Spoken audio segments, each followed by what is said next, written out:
Si bocah ini mengambil sebutir telur aneh di danau. Dia dengan diam membawanya ke laboratorium kecilnya, dan dengan teliti mengupaskan kulit di luar. Di dalamnya merupakan telur biru.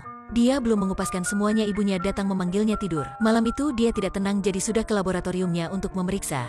Hasilnya dia menemukan telur sudah terpecah. Pasti makhluk dalam sudah keluar. Waktu itu dia dengar suara aneh. Dia langsung memeriksa apa itu. Mendadak seekor aneh muncul di depannya. Ternyata inilah makhluk dari telur itu. Si bocah menemukan makanan dan menyuap makhluk itu. Makhluk kecil juga ada kasih sayang samanya. Jadi si bocah memutuskan dengan diam memelihara makhluk ini dan menamainya Krusu. Si bocah bernama Angus, lahir dalam keluarga perwira dalam Perang Dunia Kedua. Suatu hari ada tim pasukan ingin nginap di rumahnya. Sambilnya mereka ingin menggunakan semua barang di rumahnya. Sejak itu Angus hanya bisa diam memelihara Krusu di laboratorium. Tapi si teman Krusu sangat rakus. Semakin makan banyak, Angus membaca dalam buku bahwa Krusu mungkin adalah jenis spesies raksasa dalam legendaris. Jadi si bocah memasuki Krusu ke botol air. Hanya perlu Krusu diam dalam botol, dia bisa sementara aman. Tapi suatu hari Krusu sangat lapar. Jadi dia sudah masuk rumah menemukan makanan.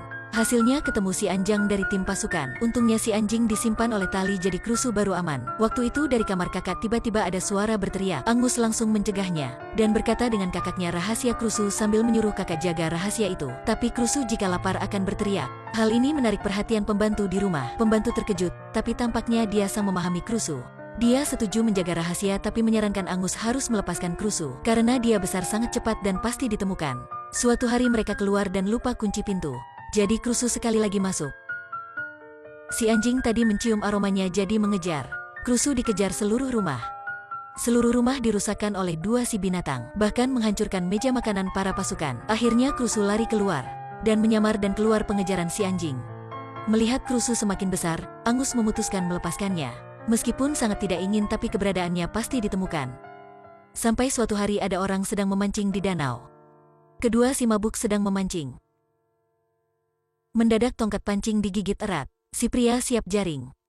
Tiba-tiba seekor makhluk aneh muncul keluar air membuat kedua orang mengejutkan. Dia cepat berteriak dan orang lain memotong tali. Tapi orang lain berpikir orang itu mabuk pusing mata jadi tidak ingin ikut. Jadi keduanya mulai perjalanan wisata dengan perahu super cepat di danau. Akhirnya keduanya takut dan memotong tali. Setelah kembali kota, mereka berkata sama orang-orang dalam danau ada raksasa. Tapi semuanya berpikir mereka mabuk jadi pusing mata. Angus setelah dengar kabar langsung ke danau mencari Krusu. Kali ini ketemu lagi, Krusu sudah sangat besar. Dia memberi Angus duduk di punggung dan mengantar main di sekitar danau. Sejak itu, Angus terkadang ke danau menemui Krusu, dan keduanya main senang. Sampai suatu hari, tim pasukan latihan di danau. Mereka ingin menembak petasan ke danau. Angus langsung mencegah. Meskipun dia berkata sama ibu dan tim pasukan dalam danau ada raksasa, tapi mereka tidak peduli dan memutuskan menembak petasan ke danau. Jadi Krusu pilu diserang oleh petasan. Malam itu Angus dan si pembantu ke danau mencari Krusu. Tapi karena serangan tadi membuatnya hilang pikiran. Dalam kepalanya hanya ada suara petasan. Krusu menakutkan dan hampir melukai Angus. Akhirnya dia sebagai gila dan kembali danau. Kedua si mabuk melihat Krusu. Selalu berencana berkatnya untuk terkenal dan mencari uang. Jadi setiap hari mereka akan memotret di danau. Akhirnya mereka berpikir satu cara, itulah memalsukan. Menggunakan alat untuk membuat dan posting di koran. Dan inilah foto raksasa di danau loh terkenal. Dan kabar ini juga cepat disebarkan ke tim pasukan. Jadi mereka memutuskan mengepung menangkap si raksasa. Dan si anjing ini bisa mencium posisi Krusu. Suara anjing gonggong sudah menarik perhatian Angus dan pasukan. Krusu keluar air dan makan si anjing. Sekarang sudah sepi lagi. Pasukan merasa hal aneh jadi siap mundur. Mendadak Krusu muncul dan menyerang mereka.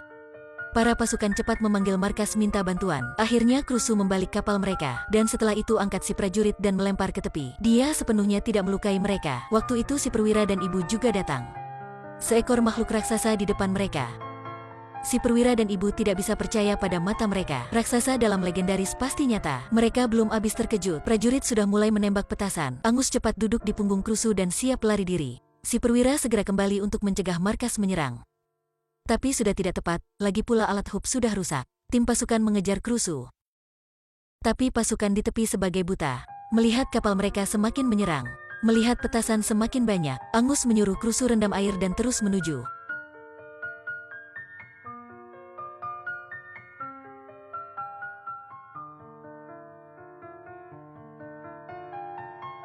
Waktu itu pada pasukan menarik jaringan untuk mencegah Krusu. Jaringan ini sudah mencegah Krusu dalam danau. Untungnya akhirnya orang di tepi melihat mereka dan berhenti menyerang. Tapi jalan di depan sudah dicegah. Ketika ibu dan semuanya sampai, dia menyuruh Angus jauhi Krusu. Dia tidak bisa ikuti Krusu dan hidup di bawah air. Jadi Angus hanya bisa ucapkan selamat tinggal sama Krusu dan kembali kapal. Tapi Krusu juga hilang. Dan tiba-tiba muncul dan menuju ke jaring. Setelah itu dia melempar keluar air sebagai ekor naga. Akhirnya dia melewati jaring dan menuju ke pantai. Melihat Krusu akhirnya bisa melewati, semua orang bahagia bersorak-sorai. Waktu kemudian, Angus setiap hari ke danau menunggu Krusu. Tapi mungkin dia tidak pernah kembali lagi. Ibunya di samping menenangkannya. Tiba-tiba si kakak kabarin Angus bahwa Krusu kembali. Di tempat dekat itu, dia sedang bersalaman semuanya. Krusu awalnya lahir di pantai jadi dia milik pantai. Dan itu adalah rumah terbagus samanya. Sejak itu tak ada siapa melihat raksasa danau lagi. Sampai banyak tahun kemudian di pantai, seorang bocah mengambil sebutir telur aneh. Mungkinkah cerita tentang raksasa air kuda air masih diteruskan?